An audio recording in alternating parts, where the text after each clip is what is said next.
So here we go. If you would tell us your name and your school before you start. Thanks.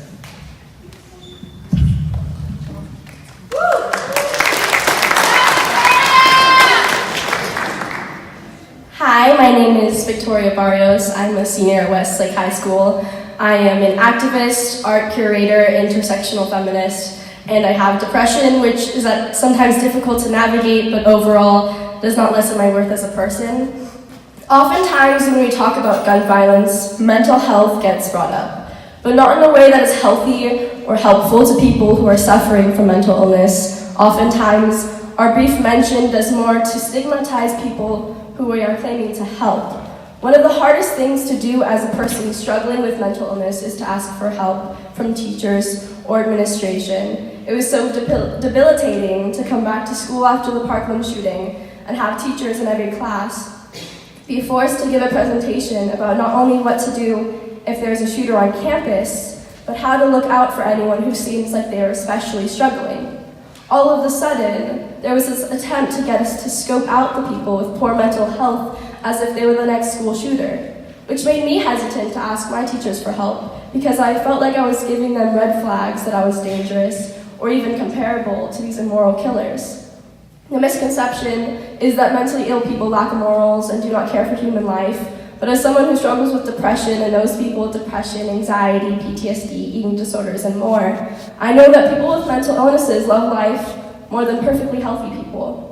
Because every day that we are here is an absolute fight. We love life so much that we choose to fight every single day to be here, and we see the value in the light even when it's dismal. So no more about depression being laziness and anxiety being fake. I'm tired of hearing mental illnesses being equated to destructive, violent behaviors. And instead of targeting people who are struggling and genuinely doing their best, if we're going to be paying attention to red flags, we should be looking out for the people who seem the most bigoted, who are the most intolerant, who are misogynistic or racist or homophobic, who display arrogant sociopathic behaviors, including toxic displays of hypermasculinity or abusive behaviors to their partners, family members, friends, etc.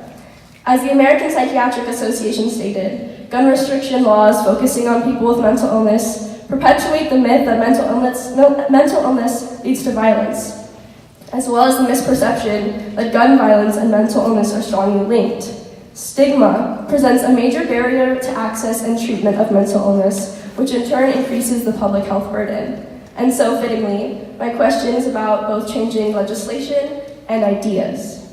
What work are you going to do to destigmatize people with mental illnesses, make treatment more available and affordable to marginalized people, such as people of color and LGBTQIA+, and to separate the conversations of our mental health problem and our gun access problem?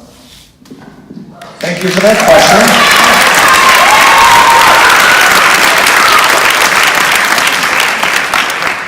I could talk for an hour on that question. Thank you for sharing. It took a lot of courage for you to say that. It is a very complicated issue. So you're right, we need to destigmatize mental illness. I think the issue of mental illness is way bigger than its linkage to guns, because there is a linkage, right? We can't say there isn't. Primarily because if you look at various statistics, nearly 2/3 of gun deaths are suicides. And so there is a linkage, and we cannot deny that.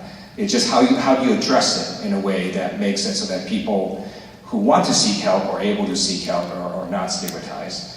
And also to your question about making sure that they also don't feel like people think they're dangerous or violent.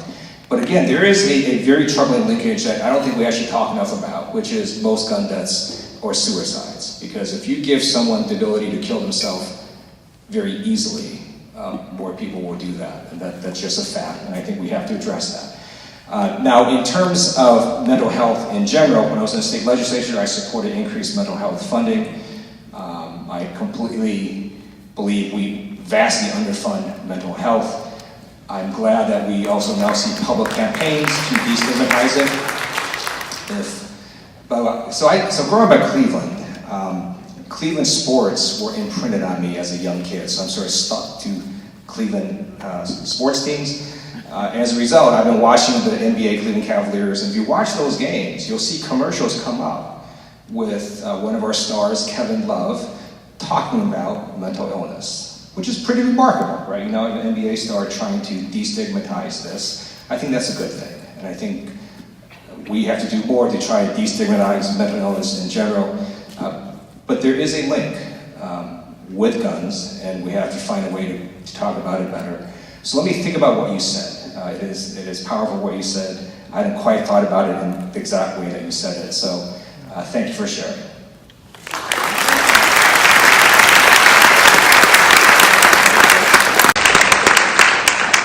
Hi, Congressman Blue. Thank you so much for being here today. My name is Bella Robakovsky, and I'm a junior from Newbury Park High School.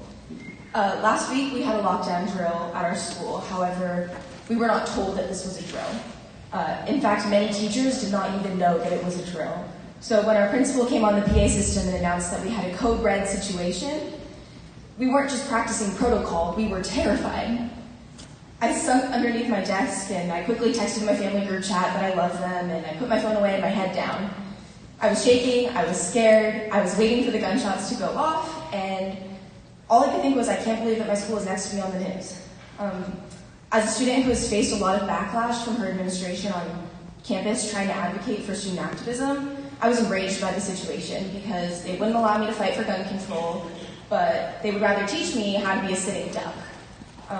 And the thing I want to hear from you today is, what exactly do you think our government needs to do to take responsibility for the safety of our citizens?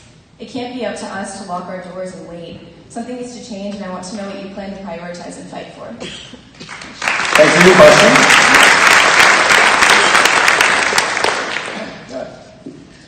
So one reason that I've come to believe that it's hard to compromise on gun safety measures is because there are just two very vastly different points of view on this.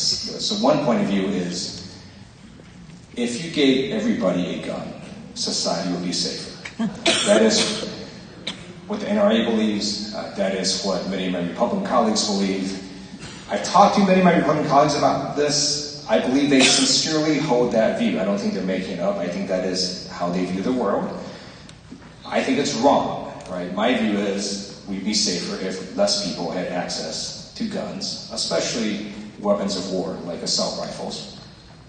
But those are very different points of view. And schools are sort of caught in the middle of this, right? Because there are debates about, well, let's give teachers guns. And I personally think that's a stupid idea. And the reason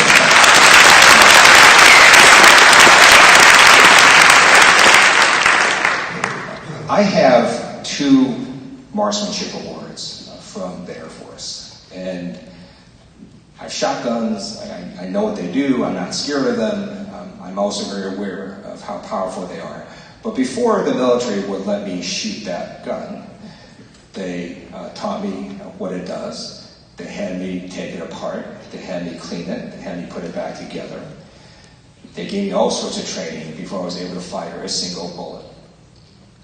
You can just go buy a gun in America at a gun show and just start firing it. No training, nothing. Many teachers have no training in guns. And then to give them a gun with the thought that if someone comes in with an assault weapon, they could, shoot that person is very much a fantasy, right? And then think about people that go target schools. They think about it usually beforehand. They figure out what weapon they want to use, how many rounds of ammunition they want, what entry point they're going to enter. And they're not generally stupid. They'll figure out how to take out teachers and so on. So the notion that somehow that would do a lot strikes me as not realistic. Might it help at some point? Maybe. But to me, the much better route is to have less people have less access to these weapons of war. So what do schools have to do now? They have to now do these drills of an active shooter. I've been through a number of these drills on military bases with an active shooter scenario. And by the way, I just have to make sure that I clarify every single time I follow these scenarios. Do not listen to what the president said. If you may have remembered, he said he would have run in unarmed in Parkland and taken that shooter down. Do not do that. If in an active shooter scenario, if you are not armed, the Department of Homeland Security says the first thing you do is you run. And if you cannot run, you hide. Only if you can't do those first two things do you do the third possible thing, which is if that active shooter gets near you, you try to do whatever you can to stop that person. So good luck. But really what you should do is run or you hide. And unfortunately schools, they have to sort of do something in the middle because we haven't been able to do very much on gun safety measures. Hopefully November is an inflection point and the American voters change the make with Congress, and then we can help schools and students better address this issue.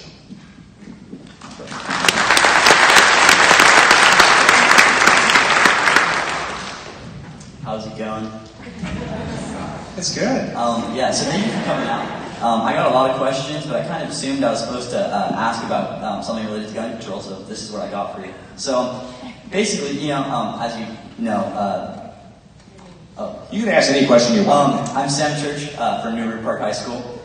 Yeah, so what I want to know is, the Constitution, like the Second Amendment, has received a lot of criticism as being kind of vague, as far as constitutional law goes and stuff. And there's been a lot of different interpretations of it, throughout our history, and different Supreme Court cases that have kind of a little bit, changed people's mind about what it actually, protects.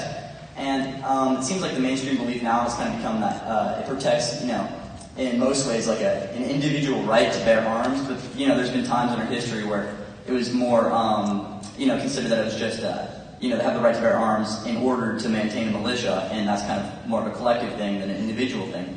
So it really seems like, in many ways, what the Second Amendment means, because of kind of how vague it is sometimes, it's kind of been hijacked, by conservatives and, our modern political climate. So I was wondering, if we are going to pursue, more progressive gun control, legislation, and I mean, hopefully, I'm not sure exactly where you stand on things like, buybacks and stuff, and I mean, you said you were sponsoring bills with, assault weapons bans. So how do you think that we can tackle, these different interpretations and, possibly misinterpretations of the Second Amendment, and move forward with that and still kind of pursue laws that, are as, big, as they need to be to, tackle such a big problem?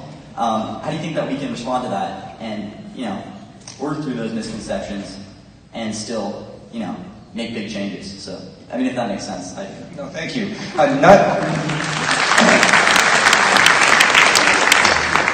None of their bills I'm co-authoring violate the Second Amendment. So there's no Second Amendment violation to require universal background checks. There is no Second Amendment violation to ban bump stocks. There's no Second Amendment violation to ban assault weapons. As you know, we had an assault weapons ban in the United States. Senator Feinstein carried that legislation, and for the 10 years in which it was in effect, gun massacres dropped over 30%. So no one is, sponsoring legislation saying ban handguns. And, we could talk about the Second Amendment, it just doesn't apply to many of these common sense gun safety measures that people are talking about. It's just that we can't get a vote on any of them. So there are, if you look at California, there are a number of gun laws on the books, none of which violate the Second Amendment. So many of the things that people are talking about don't even come close to violating the Second Amendment, right? I mean, just something as basic as universal background checks. And as you all know, this is how it works, right? You go and try to buy a gun from a gun dealer, you gotta wait 3 days. They do this background check on you to find out if, if you're a felon and other things. Or you can go to a gun show, get whatever gun you want.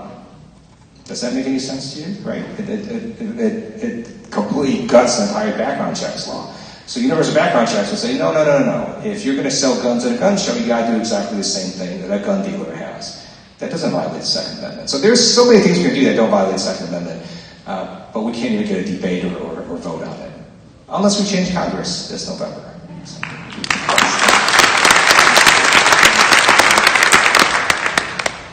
Hi, my name is Sharina Yai. I'm a senior at Calabasas High School, and I just wanted to say thank you, Congressman, for coming out here and actually listening to students' opinions and young adults and actually responding to our sentiments.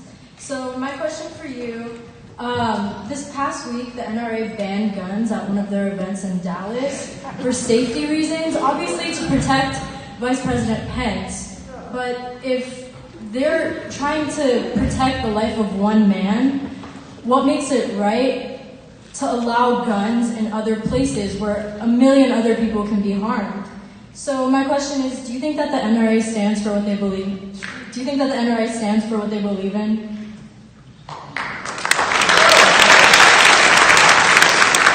So what you pointed out was a massive display of hypocrisy by the NRA.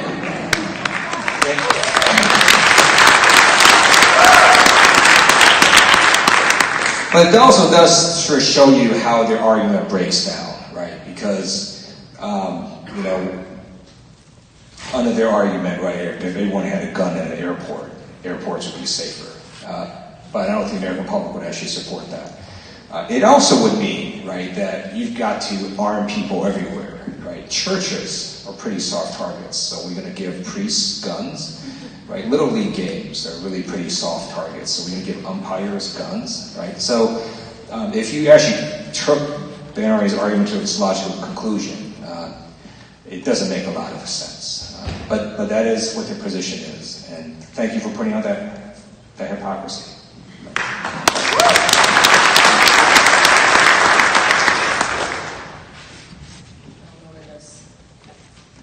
Hi everyone, my name is Ritika Iyer and I'm a senior at Westlake High School. I would like to begin by thanking Congressman Lieu for providing us students with this amazing forum to express our opinions. My motivation for advocating against gun violence sparked after the February 14th tragedy in Florida, and since then that flame has burned brighter than ever.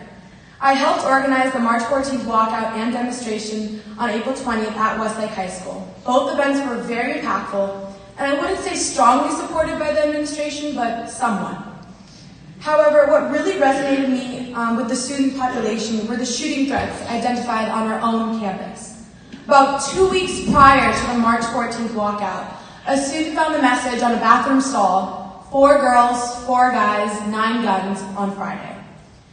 On that Friday mentioned, we were scheduled to have a rally where a majority of the Westlake student population would be in the gym. My school took the proper precautions and canceled the rally with the official excuse that the bleachers were broken. That same Friday, more than half of the students were too afraid to come to school. The fear perpetuated by the numerous school shootings around the nation had officially reached Westlake High. Moving on to the events of March 14th, our student walkout. We had planned to have Chromebooks out so students who were 16 and up could either pre-register or register to vote. I had spoken to the Dean of Activities earlier that morning, and she had expressed her support, and we were all set. However, at 10 a.m., we, the students, were unpleasantly surprised to find out that the district had prevented us from using the Chromebooks to register students to vote. We were told that this was due to certain regulations surrounding a voter registration drive, even though a voter registration drive was not the main intent of the walkout. Nevertheless, last week, the League of Women Voters came to our campus and encouraged students to register and pre-register to vote.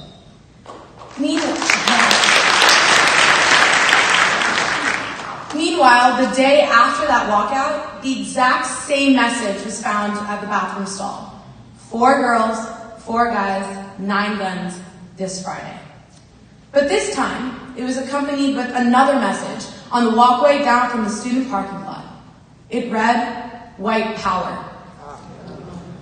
Clearly, some students at Westlake were disgruntled by our efforts to raise awareness for gun violence. Nevertheless, given what happened at the Thousand Oaks Mall a couple weeks ago and the multiple shooting threat messages found on my own campus, we, the students, are inspired more than ever to make our voices be heard. As I said in my speech at the walkout on March 14th, I've counted more than 188 school shootings. I refuse to see another one. So we are going to be the generation that ends gun violence.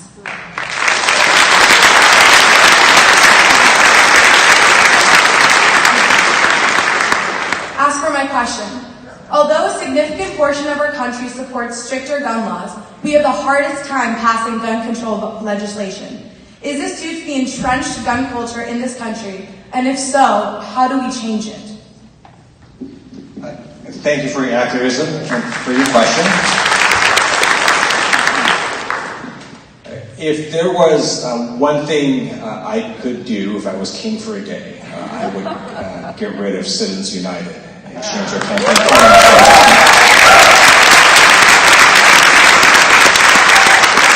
What you see is a flood of political money from special interests that come in. And it does, I believe, influence how legislation is voted on, debated on, if it's allowed to be voted on, and what it looks like when it passes. I am actually a plaintiff in a lawsuit against the Federal Elections Commission. It's a bipartisan lawsuit with Republicans as well as Democrats that are suing the FEC by saying that their regulation on super PACs is unconstitutional. So if you look at Citizens United, it basically said corporations are people, which is, I don't know, sort of stupid, because when's the last time you had dinner with a corporation or watched a movie with a corporation? But anyways, that's what it said. However, it kept campaign contribution limits in place. A lower court decision, in our view, went off the rails and basically said, when it comes to these super PACs, we want to lift the contribution limits, even though that really had nothing to do with Citizens United. So in the past, let's say you wanted to make a contribution, maybe you'd be limited to, let's say, $2,600. Because, and if you gave your super PAC, you might be limited to, I don't know, let's say $5,000. What happened with this change in lower court decision is it basically said, well, you still are limited if you want to give me money to $2,700, but you can now give to a super PAC an unlimited amount of money. So this is what happened in my election last term. A person could give me that limited amount of money, or they could go, you know, I'm going to donate $500,000 to a super PAC that's primarily me, a one-person super PAC, and then we use that money to spend against Ted Lieu and for his opponent. So that happened in two super PACs. There would be two super PACs that spent together close to $1 million, basically attacking me and supporting my opponent, and each super PAC was largely funded by one donor. So this is sort of a massive problem now, and it's caused thousands of super PACs to spring up that are now flooding our political system that I think are affecting how people vote and work on legislation. And I think that has a large influence also on people who are afraid to take on the NRA because they want to make sure they're re-elected. So I think we have to try to change that as well as the makeup of Congress. So thank you for that question.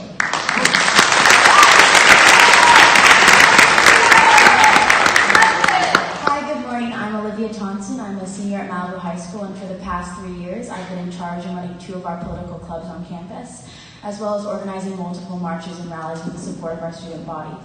As you are well aware of, and I'm very proud to say, California has some of the strictest gun laws in California, with our assault weapons ban, as well as our strict provisions in order to conceal and carry.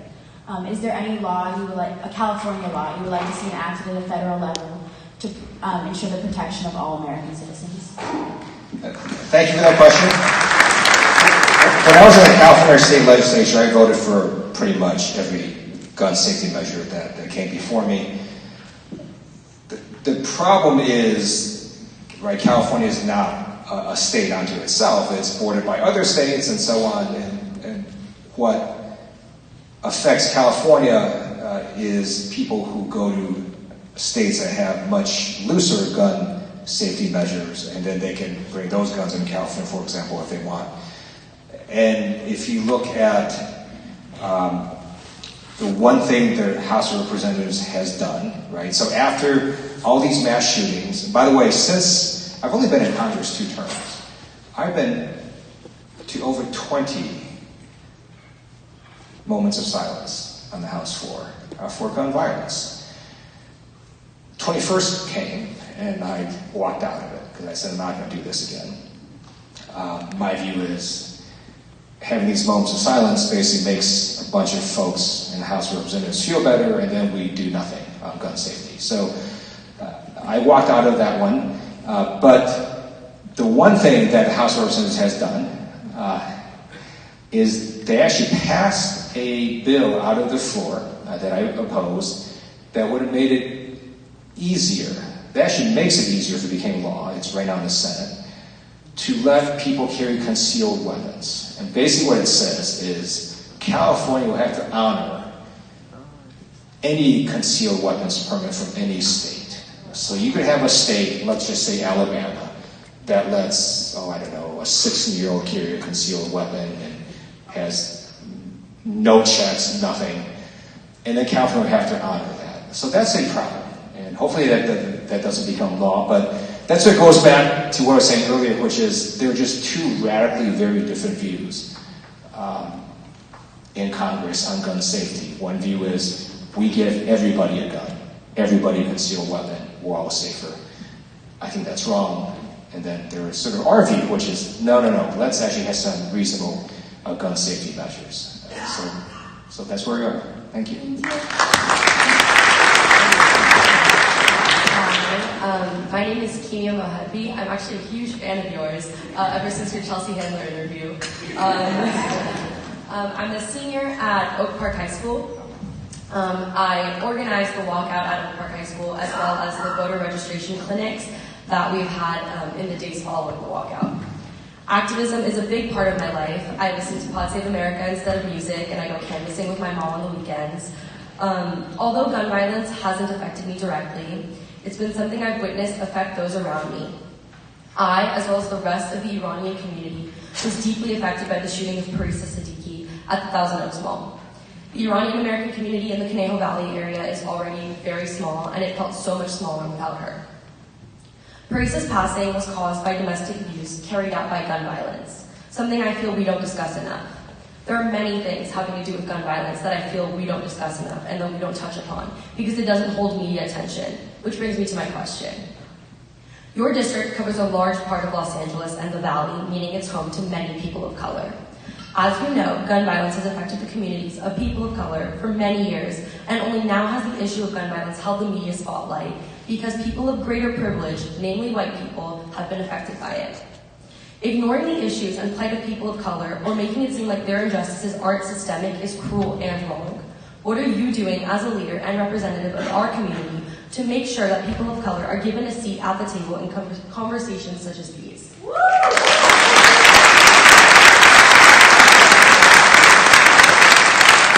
Thank you for that question. Just a quick random digression.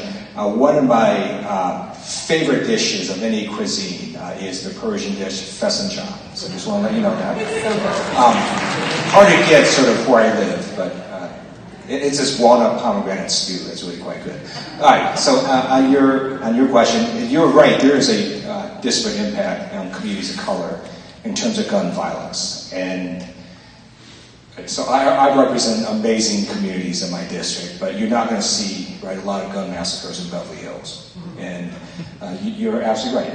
It does have a disproportionate impact on not just community of color, but also communities where you don't have a lot of investment, where you have poverty and so on. And one of the great things about the Democratic caucus, you all should just search on the internet and just look at pictures of the two caucuses. The Democratic caucus is this amazing rainbow of people. It's different races. You've got people who represent all parts, different parts of America. You have LGBT folks. You've got not enough women yet, but much more women than the Republican caucus. And so if the Democrats were to take control of the House, we would have people of color and minorities at the table. We don't have that right now. And so hopefully we can flip the House and work on gun control and gun safety issues that affect everyone in America, not just particular communities. So thank you.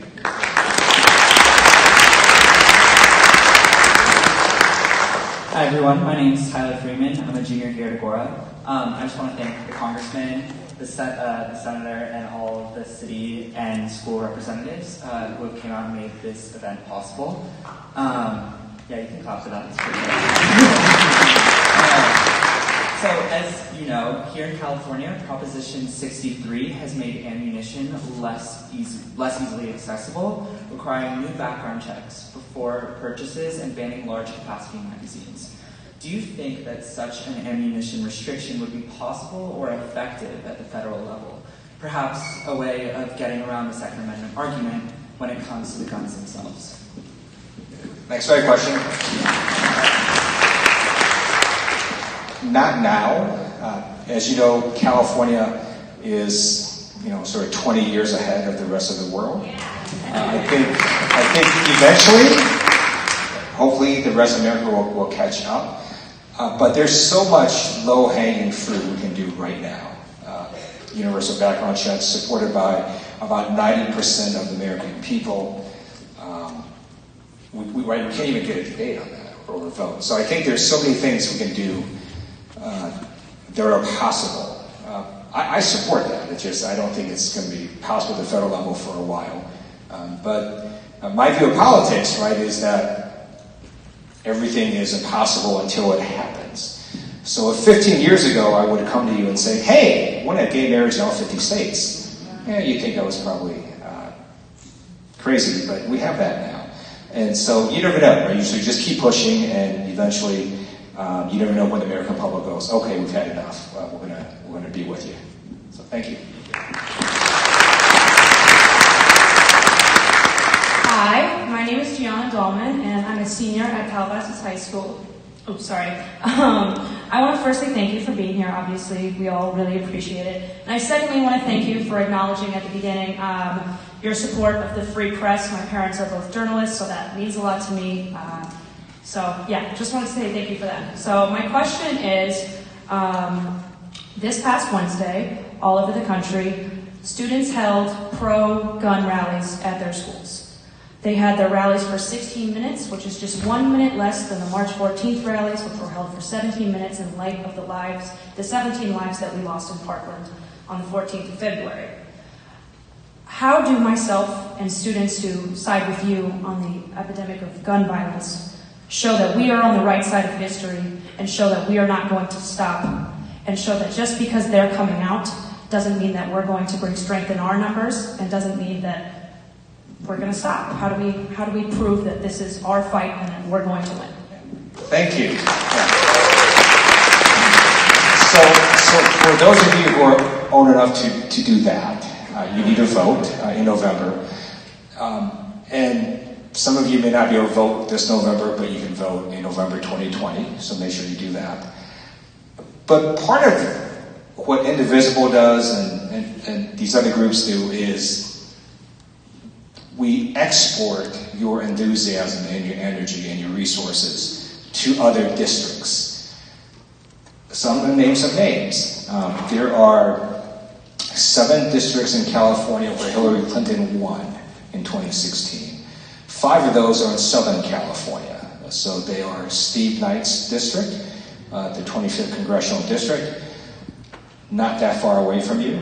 We've got a number of districts in Orange County. We've got Dana Rohrabacher, Mimi Walters, Ed Royce, and then in San Diego we've got Darrell Issa, and we're also targeting Duncan Hunter as well. So all of these folks could be taken out, and all of you could help to do that by exporting your energy and resources by either going to those districts or sending financial resources or making phone calls. There's a number of things you can do all for this November. So thank you for that question, and hopefully we'll have a good November.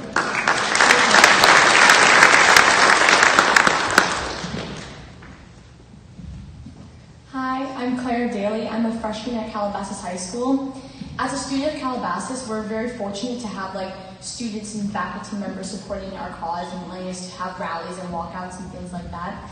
But as with any place, there's always people who disagree with us and don't support us. So my question is, how can we better communicate with people who are their political views differ from ours?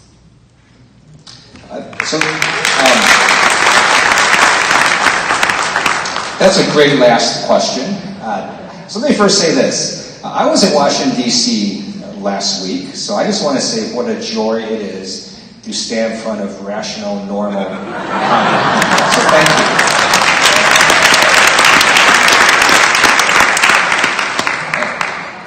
I don't know how much we could actually compromise with Republican members of Congress on the gun safety issue, because I think there's just these very large divides, whether it's because they sincerely believe their point of view or because they get funding from the NRA or others.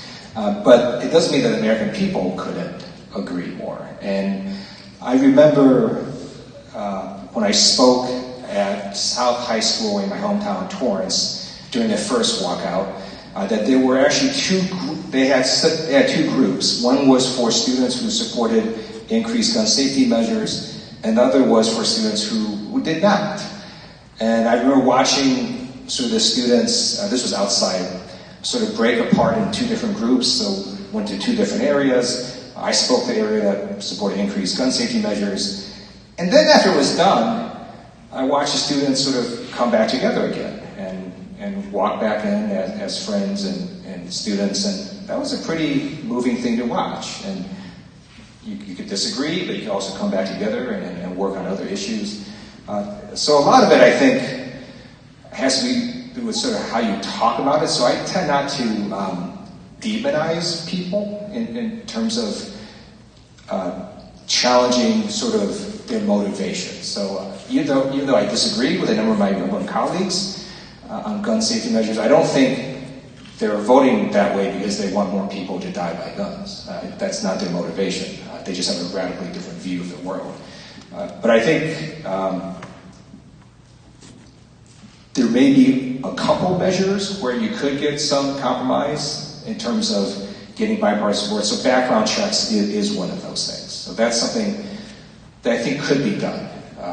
But if you talk about sort of banning anything, I think that's a hard thing for many of my Republican colleagues to do. But it doesn't mean that the American people couldn't keep putting pressure on you. Eventually you might see that happen. So you all have been very lovely. Thank you for being here, for all the amazing questions.